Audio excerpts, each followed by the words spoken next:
ரொம்ப ரொம்ப சந்தோஷமாக இருக்குது. நாங்கள் ரொம்ப நாளாக எதிர்பார்த்த ஒரு மாற்றத்திற்கான தலைவர் வரமாட்டாரா?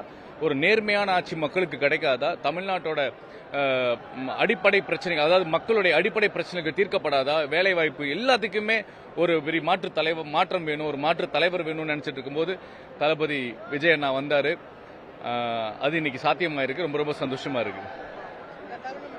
அதான் ரொம்ப ரொம்ப சந்தோஷமா இருக்கு. ஏன்னா இது கடந்த ஒரு பல ஆண்டுகளா அரசியல் என்றாலே மக்கள் பணின்றத மறந்து அதிகாரம் என்பதை மனசில் வச்சுக்கிட்டு தான் பயணிச்சிருக்காங்கன்றத இந்த தேர்தலுடைய இந்த கடந்த 4 நாட்கள் மக்களுக்கு புரிய வச்சிருக்கு. ஏன்னா ஒரு திமுக அதிமுக ரெண்டுமே எவ்வளவு பெரிய எதிரெதிர் கட்சிகள் தளபதி விஜய் அவர்களை வரக்கூடாது என்பதற்காக எவ்வளவு வேலை செஞ்சாங்கன்றது இன்னைக்கு மக்களுக்கு வெட்ட வெளிச்சமா காமிக்கப்பட்டிருக்கு. ஏன்னா ஒரு அரசியல் என்பது அதிகாரம் அல்ல, அரசியல் என்பது மக்கள் பணி.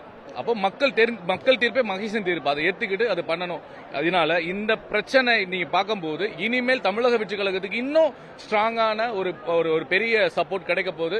இன்னைக்கு தலைவர் ஸ்பீச்ல கூட சொன்னாரு, அவரு கூட இருக்கவங்க கூட ஜெயிச்சிட்டோம், நம்ம ஒரு அமைச்சர் ஆயிட்டோம், தப்பு பண்ணணும், ஆடுவோம் அப்படிலாம் என்ன இருக்கக்கூடாது, இருந்தா எரேஸ் பண்ணிருக்கேன்னு சொல்லியிருக்காரு. அந்த அளவுக்கு அண்ணா ரொம்ப ப்ரிப்பேர்டா ரொம்ப தெளிவா இருக்காரு.